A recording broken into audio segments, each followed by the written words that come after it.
morning and welcome back to my channel. It's Sunday the 3rd of November. 3 videos in 3 days. I don't know what's going on. Today I'm going to do a recap of Inktober. This is literally because I've got, well, I just want to get it done because we're in early January. No, we're not. We're in early November. I do have coffee, but I haven't drunk much of it, so there might be errors, which I'll try to edit out. Anyway, flashback to last year, just for some context for this video. Last year I attempted Inktober. By attempt, I mean I struggled with the imagination part. So this was the first one that I did from photo, and the prompt was dream. And I spent the Sunday drawing, which was a dream come true. Okay, so that one was okay. And I didn't get very far last year. And this is it. There was a spider on the bed, which was appropriate for the second. There was a path. I don't know. I got stuck on this one when it was dodge, and that was the end basically. So that was last year. Going into Inktober this year, I thought, well, okay, maybe I'll follow a set of prompts that aren't the official Inktober prompts, so I can practice working with ink. I wanted to do the same thing where I was working with black ink, because I do love the look of black ink drawings. So in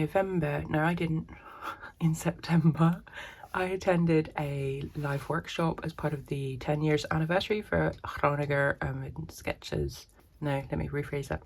I attended a workshop for the Urban Sketches Groninger 10 years anniversary in late September. The person who was giving the workshop, the day was broken into 2 parts, and the first part was Julia Henze. So she had a set of prompts, and I thought, okay, photo prompts, I can handle those. So I followed her photo prompts. I did start by joining in with the YouTube videos, but I found that it was the videos were longer than I wanted to spend, you know, secret project.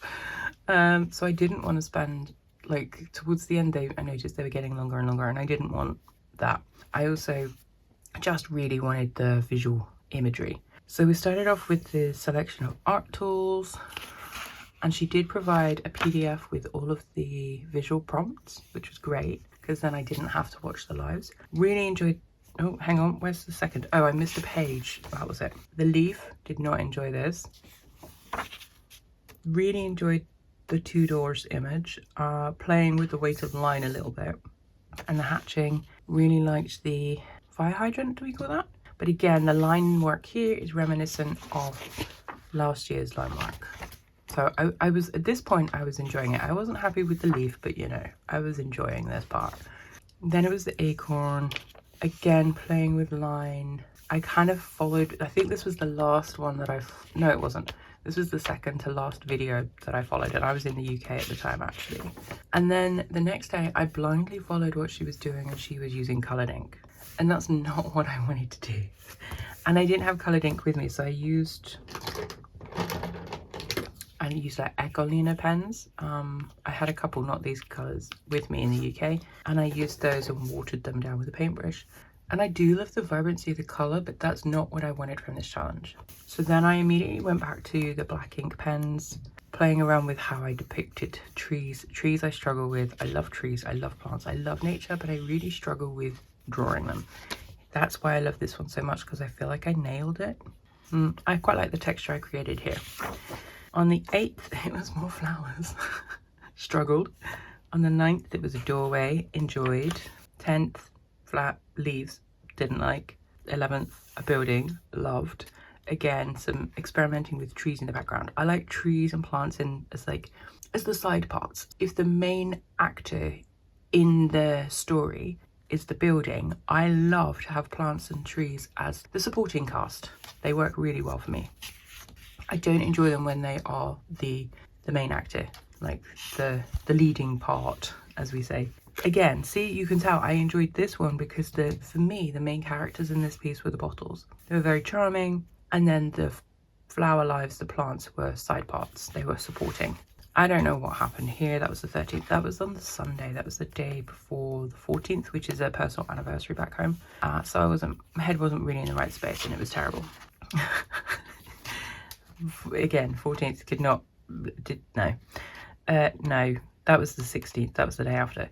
I knew from seeing the PDF that this was coming up, so, and I also knew I didn't want to play around with the shapes of I think they were oranges, I can't remember now. So 14th, 15th, enjoyed this.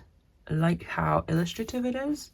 16th, no. I saw the photo with the things in the window and I was like, I'm not into this. I did it because I needed to do it, but no. Another plant. Oh dear, dear, dear. This one I enjoyed, but I got the proportions of the guy wrong in the doorway, but I enjoyed doing it. It's very basic, very, very basic. Fish and chip shop. It's one of London's oldest pubs, apparently. Like noticing those little details and the little anchor on the lamp. Enjoyed that. Pumpkins. Yeah, they are what they are, aren't they? That I could not get into. Oh, that's it. I decided I would try, you know, one of those stick things that you put the nib on with some writing ink that I've got, writer's ink.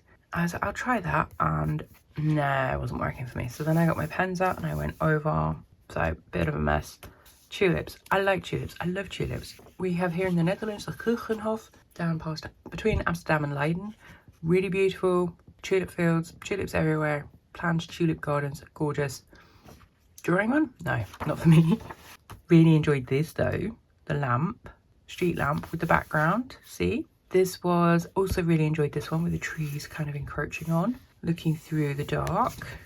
Basic, I know. The bicycle. I actually managed to make a bicycle look like a bicycle. That's impressive.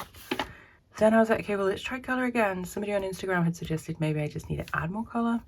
No, didn't enjoy it. What did I use? I used the Sommelier brush pens for this. Hang on, I feel like I should show you so you know what I mean. It's an ink brush pen. I picked these up in Porto. They're in my Porto video. I'll pop it up here. And yeah, I like using these. I've been using these with wax crayons, not wax crayons, oil pastels. Amazing results. I'll show you that another time. If you love texture, you're gonna love what I found with these. Yeah, it's meh, a banana. Like, come on, no, I'm not someone that sits and draws bananas. And then I was like, okay, final few days, try a bit more ink.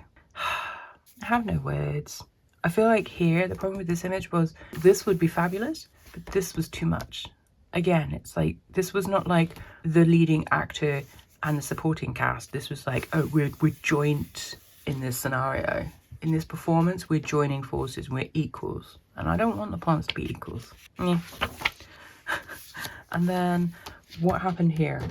I got my Lamy, which I've had for ages and ages and ages, but with a regular purple Lamy cartridge pen in. And I'd bought a converter ages ago, and because I've tidied up my space, I actually found the converter. And so what I did was I put in that ink, because it is a writing ink. So I put it into here, and it started to change colour. And I don't mind that because it's all one colour. Not like all this colourful lark. It's just one colour. I like that, that's okay. And then for the last, no, it's not the last one yet. For this one, I did blobs and then smushed it, licked my finger and smushed it to try and get that kind of more textural. So it wasn't about the plant, the flowers, it was more about the texture. I don't mind that one. I wouldn't like run out and do it again, but I don't mind it. So the proportions, look at the size of the lid that goes on that bucket, on that jar, and it's just proportionally wrong. And then this was the last one, the Halloween one with all the pumpkins. Final image, phew. There were trees back here, there was a house here. I couldn't be doing it. Drawing that many pumpkins, like there was pumpkins all here. I was not doing that either. So I had intended to write down my learnings from doing this, but I haven't. What have I learned from doing it? Let's recap. Let me have some coffee first. So final thoughts. I want to in future stick to just black ink for Inktober. I really, unless I'm doing like big ink pieces in the style of like, you know, what Francis Ives does with all that ink, that's phenomenal. That's really not feasible for 31 days of October. So for me, it will be a case of sticking to black ink. I really enjoyed the black ink pieces. I'll also play with a variety of line weight rather. Really enjoyed that. The main actor, inanimate. So again, as I already said, the fire hydrant is inanimate. I enjoyed getting into the nitty-gritty details and then having a supporting cast of trees and plants. I do love trees and plants. I just don't need them to be the prime focus of what I'm doing for Inktober. Experiment with textures. Again, that's based upon here. I really love that texture. And then have fun with perspective. And that comes back to, oh yeah, variety of line, weight, direction. Here, I really enjoyed this one. I want to play with perspective a little bit more. I think that's quite a fun piece. So would I do Inktober again? Yes. I wouldn't necessarily use the official prompts, and I wouldn't necessarily use somebody else's visual prompts. I found it quite restrictive having to do all of the things I wouldn't naturally be drawn to, and drawing every day is supposed to be about practice but also having fun, and it's not fun to draw something you're not excited about. So that's my final thoughts. Hope you enjoyed that. Let me know if you did Inktober. How did you find it? How did you get on? Did you learn anything new? I'd really love to hear how you did if you joined in. Also, in the community area of my channel, I'll link it if I can in a comment below, but I've got a post up asking you if you've got any questions for me, because in November it will be my 100th video upload.